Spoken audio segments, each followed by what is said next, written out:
بسم اللہ الرحمن الرحیم۔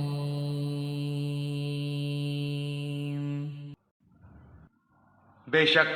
اے نبی ہم نے آپ کو ایک کھلم کھلا فتح دی ہے تاکہ جو کچھ تیرے گناہ آگے ہوئے اور جو پیچھے سب کو اللہ تعالی معاف فرمائے اور تجھ پر اپنا احسان پورا کر دے اور تجھے سیدھی راہ چلائے اور آپ کو ایک زبردست مدد دے۔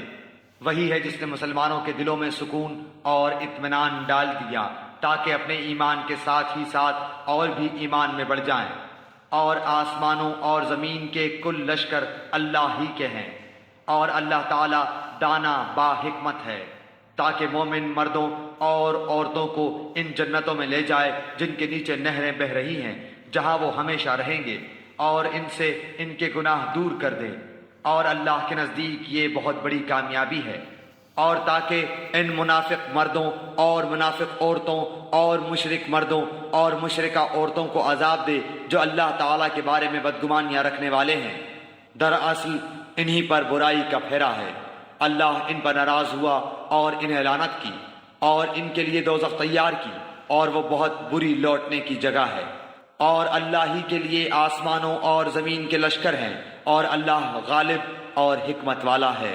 یقیناً ہم نے تجھے گواہی دینے والا اور خوشخبری سنانے والا اور ڈرانے والا بنا کر بھیجا ہے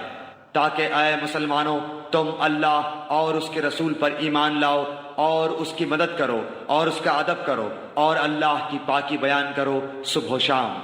جو لوگ تجھ سے بیعت کرتے ہیں وہ یقیناً اللہ سے بیعت کرتے ہیں، ان کے ہاتھوں پر اللہ کا ہاتھ ہے، تو جو شخص عہد شکنی کرے وہ اپنے نفس پر ہی عہد شکنی کرتا ہے، اور جو شخص اس اقرار کو پورا کرے جو اس نے اللہ کے ساتھ کیا ہے تو اسے عنقریب اللہ بہت بڑا اجر دے گا۔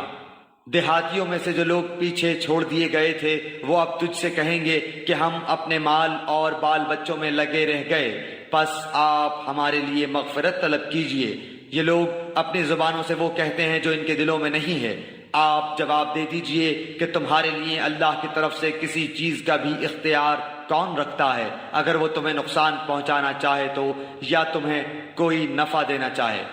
تو بلکہ تم جو کچھ کر رہے ہو اس سے اللہ خوب باخبر ہے۔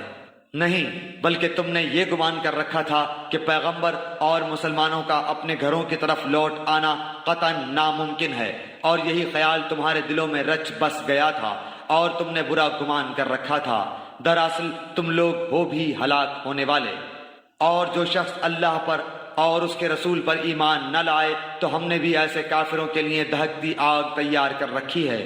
اور زمین اور آسمانوں کی بادشاہت اللہ ہی کے لیے ہے، جسے چاہے بخشے اور جسے چاہے عذاب کرے، اور اللہ بڑا بخشنے والا مہربان ہے۔ جب تم غنیمتیں لینے جانے لگو گے تو جھٹ سے یہ پیچھے چھوڑے ہوئے لوگ کہنے لگیں گے کہ ہمیں بھی اپنے ساتھ چلنے کی اجازت دیجیے۔ وہ چاہتے ہیں کہ اللہ تعالیٰ کے کلام کو بدل دیں۔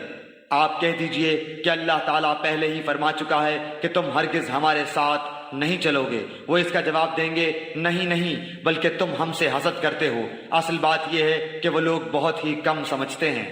آپ پیچھے چھوڑے ہوئے بدویوں سے کہہ دو کہ عنقریب تم ایک سخت جنگجو قوم کی طرف بلائے جاؤ گے کہ تم ان سے لڑو گے یا وہ مسلمان ہو جائیں گے، پس اگر تم اطاعت کرو گے تو اللہ تمہیں بہت بہتر بدلہ دے گا، اور اگر تم نے منہ پھیر لیا جیسا کہ اس سے پہلے تم منہ پھیر چکے ہو تو وہ تمہیں دردناک عذاب دے گا۔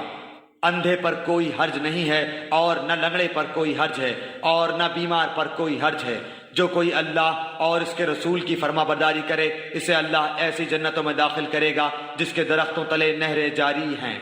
اور جو منہ پھیر لے اسے دردناک عذاب کی سزا دے گا۔ یقیناً اللہ تعالیٰ مومنوں سے خوش ہو گیا جبکہ وہ درخت تلے تجھ سے بیعت کر رہے تھے۔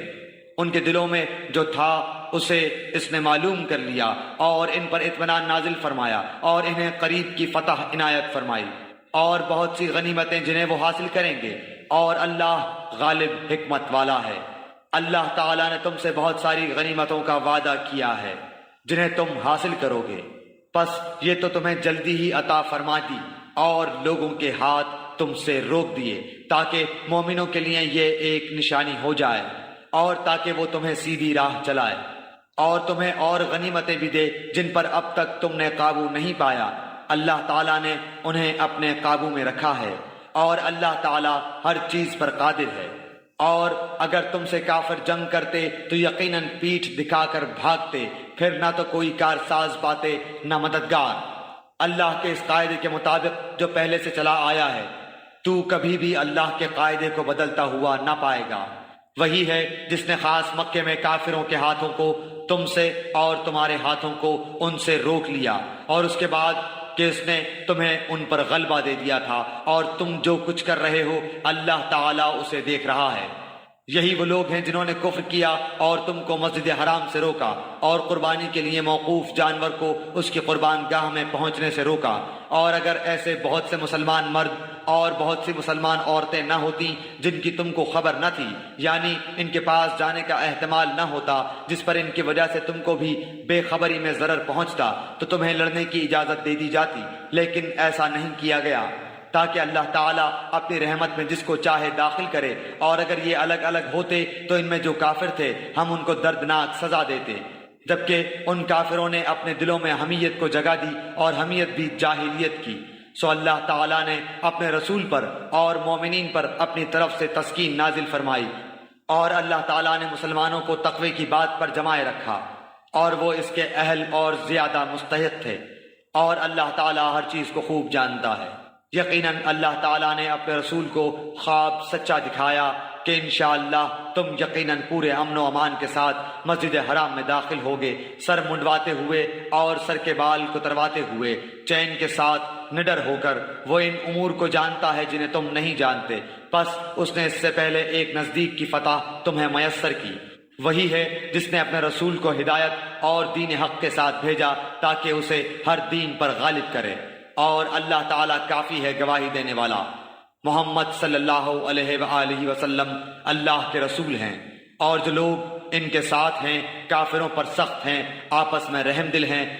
تو انہیں دیکھے گا کہ رکوع اور سجدے کر رہے ہیں، اللہ تعالیٰ کے فضل اور رضامندی کی جستجو میں ہیں۔ ان کا نشان ان کے چہروں پر سجدوں کے اثر سے ہے۔ ان کی یہی مثال تورات میں ہے، اور ان کی مثال انجیل میں ہے، مثل اس کھیتی کے جس نے اپنا انکھوا نکالا، پھر اسے مضبوط کیا اور وہ موٹا ہو گیا، پھر اپنے تنے پر سیدھا کھڑا ہو گیا اور کسانوں کو خوش کرنے لگا تاکہ ان کی وجہ سے کافروں کو چڑھائے۔ ان ایمان والوں اور نیک اعمال والوں سے اللہ نے بخشش کا اور بہت بڑے ثواب کا وعدہ کیا ہے۔